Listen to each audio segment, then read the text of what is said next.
Why growing up black sucks? Well, kind of. Now, I know the black experience is not universal, and we are not a hive mind that operates under the same experiences. But statistically speaking, if you are black, there is a 99% chance that you grew up eating beanies and weenies, had no batteries in your fire alarm. Your grandpa, grandma, mom, dad, or whoever else heated the house with their oven on. You had to come back inside from playing outside with the homies before the street lights came on. If you went into a store, you couldn't touch nothing, even look at anything or grab anything or dare put it in the cart. And if you Bro, we also gotta talk about how the one time, bro, when you try to get a fake tattoo and you with your grandma, that too was expensive, so they get you an ice cream sandwich instead, which literally costs more money than a fake tattoo. That's just me. Pass by McDonald's. Well, Mickey Mouse going crazy. McDonald's money?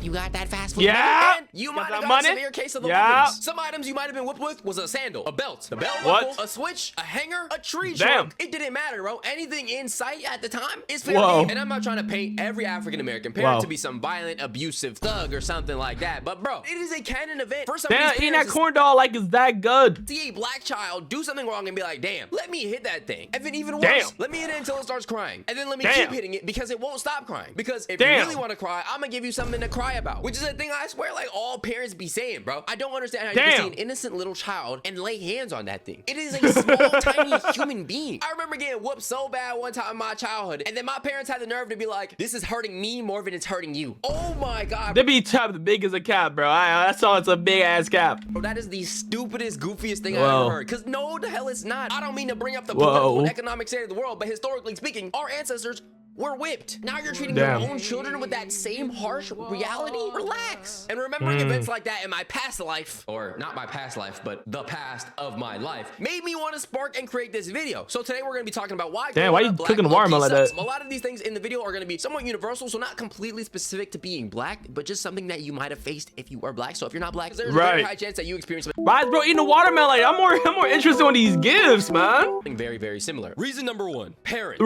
See, I already touched on some of the violent nature that could happen within an African-American household. But one thing I want to talk about is the absence of fathers and the abundance of single mothers, bro. 49.7% of black children lived in single parent families compared to 20% of white children. 47% of black mothers were single mothers compared to 14% of white mothers. 47.5% of black children in the United States live without a resident father in 2023. This is the lowest proportion since 1973 and the lowest number since 1984. God damn. I will just never talking fast as hell, bro. Talking like Sonic. Understand the logic of a deadbeat dad, bro. There are some really, really bad things that you can do in this world, and I feel like not being in your child's life is definitely one of them. I cannot fathom spawning a child in the earth and then moving across the country and be like, yeah, peace, buddy. Do you not have any I'm out here, guys. Peace.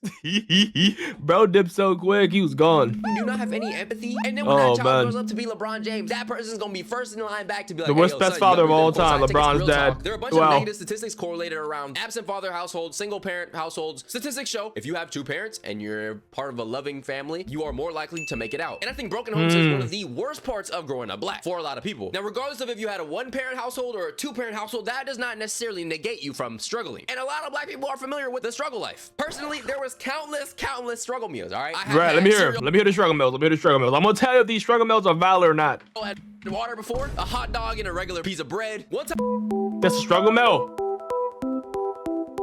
Oh, shit. I'm struggling. I was so down bad that I literally just ate butter. I still remember one of my greatest inventions to this day, and I like to call it the hood churro. Basically, what you want to do is you take a piece of bread, you flatten it out to your best of your abilities, take a little bit of sugar and a little bit of cinnamon, roll it up and put it on a pan. Thank me later. Absolutely delectable and delicious meal. Now, in the conversation of struggle, it's not just about struggle meals. It's also about having no money, being poor, or just being financially deficient. If you live in America, you know so many different things run around the fact that you have to have money. You cannot get the latest books. You cannot have the nicest technology. You cannot play certain games. You cannot be on certain sport teams. You cannot have the newest shoes. You cannot have new clothes. You cannot have a lot of new things without having money. And if you're a my boy just really wanted some B-roll, and he just throwing anything he can put in that damn background so he can yap.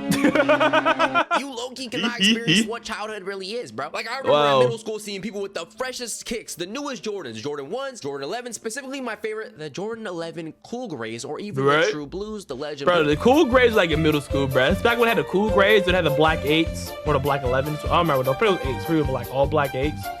And the Space Jams came out, like middle 8th grade for me, bro. Actually, I forgot. I think the Legend Blues or True Blues, one of them. I'm gonna put them on the screen. Bro, like 11s. I never had a pair of 11s. Your siblings, if you had siblings, hand-me-downs. I swear I had generations and generations of clothing from my siblings. There are so many different black people who relate to struggle because there is something called the Struggle Olympics. Now, what I like to identify as the Struggle Olympics is when people say, Oh, if you didn't heat up water on the bottom of a hot iron and then take it to the bathroom and pour it on your back to shower, you didn't struggle like me, bro. If you wasn't out here, you know what I'm saying, hustling for your last dollar, you didn't struggle for real. Give it a rest, man. We all struggled in some way, shape, or form. Now, moving away from struggle, one other thing that I feel like is really, really... What the hell was that sound effect, bro? That sound effect got my left ear tweaking, gang. Trash about growing up black is the judgment from other people around you. Let me explain. See, I'm here. I'm the judgment. Don't worry, baby. He just up there. Why did he always pick up? Years later. Hey, baby. Remember me? Beat it, chick. Why can't I find a good man? Blueprint, YN. If you are different, you're gonna get clown heavy. Like, for example, I like anime. Nowadays, you can watch anime however you want to, but back then, you had to be like, back then you couldn't, bro. Y'all know how motherfuckers... Me personally, I was never closeted, though. I was just too cool.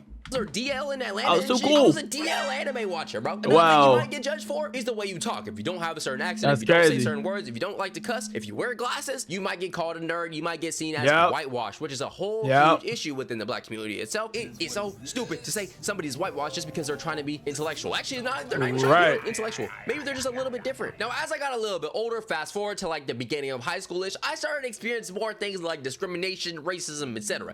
And that's where we get to this part of the problem. So basically, from ages 1 through like 15, I was actually like darker skinned. I don't know, y'all be the judge of that. I'll put a picture of what I used to look like. And then obviously I look how I look now, which is like a little lighter. But I say that to say, I used to get hit with that same turn off the lights, where's Halal at? Whether you're light skinned. Damn, bro, skin did the opposite, bro. Bro was darker skin. As he got older, bro turned light skin. What the hell happened? Dark skin, brown skin. There are so many different categories for what kind of skin you are, what you look like, and it's so toxic. Light skin, bright skin, dark skin, white skin, brown skin. You are all black to the eyes of the white folk, okay? And like half of my life, I remember thinking like I wanted to be as light as possible, because I did get made fun of for being darker. And I low-key came a long way with it. Like I've mentioned before, I almost started bleaching my skin just so I could get a little lighter, but I thank God I did not do it, and now I look, you know, amazing.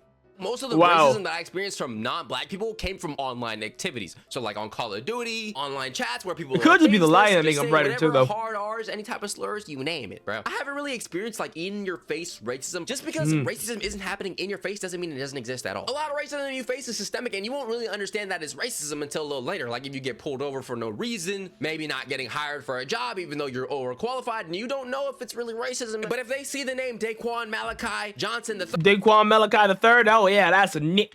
They not gonna hire your ass, and you gonna be like, oh, I guess I wasn't qualified for the job, but really the hiring manager was like black. One last thing I want to talk about before I get out of here is hair. If you have like type 3A through 3C, you know, the ideal curls, you're chilling. But if you're anything like type 4A through 4C, you're cooked. They say you got like African hair, you got like naps, all these like negative things that they're trying to say. By the way, I'm not saying that African hair is negative, but people say that in a negative way. Do you get what I'm saying? Hopefully nobody tries to twist my words. I'm clearly advocating that 4A to 4C hair is all cool. I think the issue they like to call it is... Did bro just dunk the ball with his booty cheeks, bro? Bro got gorilla grips in his cheeks, bro.